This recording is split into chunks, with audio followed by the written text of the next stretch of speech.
These two new chapters left me speechless. Hey guys, today we'll be reviewing chapter 152 and 153 of Juujikan no Rokunin, and all I have to say is that these two chapters left me absolutely shocked. The chapter continues where we left off last, where we see URUMA and Azuma captured by Jun, right after it was revealed that he made plastic surgery copies of his own sister for his own sick fantasies. One of the Kaname clones proceeds to completely chop Azuma's head off, and boy, when I seen this, my thought to myself was yet another girl that URUMA likes gets brutalized by a twisted villain. URUMA in terror nearly passes out at the sight of a now dead Azuma. Jun did all of this just so he can enact his revenge on URUMA, giving him the same pain that URUMA gave to him when he quote-unquote took Kaname. And after all of that perspired, the fake gang of Kanames jump off the stage with knives to finish off URUMA and the two detectives. Last second, the detectives break out of the rope and drag a now traumatized URUMA to safety. One of the detectives asks if URUMA can stand, and suddenly we see URUMA instantly knock out the two of them with a face of anger we haven't seen since his grandpa died. He puts them in a locker where they'll be safe, and he heads out to enact his revenge on Jun. URUMA had trusted him even after he looked suspicious, but now that he killed Azuma, all bets are off. One of the revolutionary soldiers comes around the corner and URUMA absolutely decimates his face into the wall. Honestly guys, I'm gonna go as far to say that URUMA is the most bloodlusted that we have ever seen before. The entire building of revolutionaries is now alert of URUMA's presence, and we see them all on the move. It then pans over to them going down the stairs, where URUMA out of nowhere slices the dude's jugular with his bare hands, then going on to gouge his partner's eyes a second later. URUMA then jumps into the hallway like an animal and performs a ridiculous hypersonic to high hypersonic feat. Yes, it's confirmed guys, URUMA beats the life out of Mikey. He travels a good 30 to 50 feet before their bullets, which already fired, can leave a 6 to 7 inch chamber, instantly destroying all three gunmen. And all I can say is that bloodlusted adult URUMA is far stronger than we have ever seen him before guys.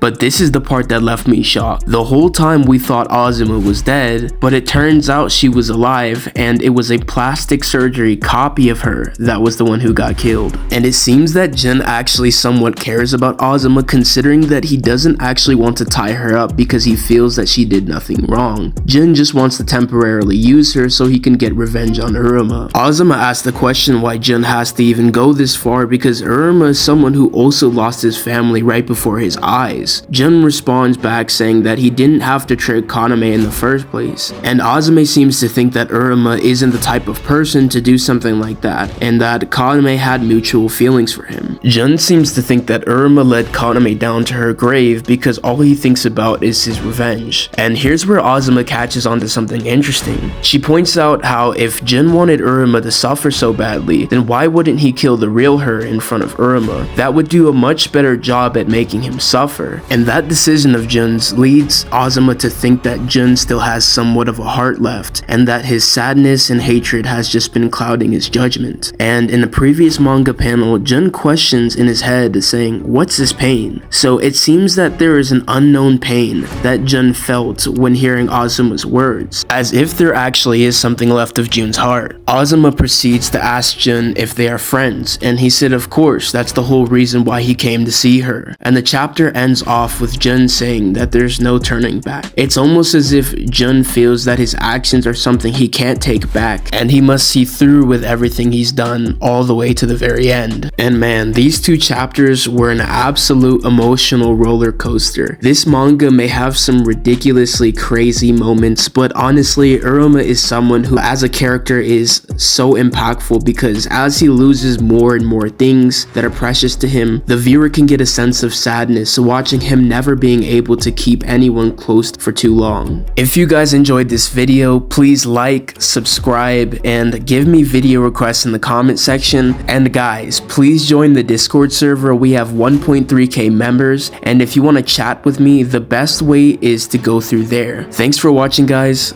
Peace.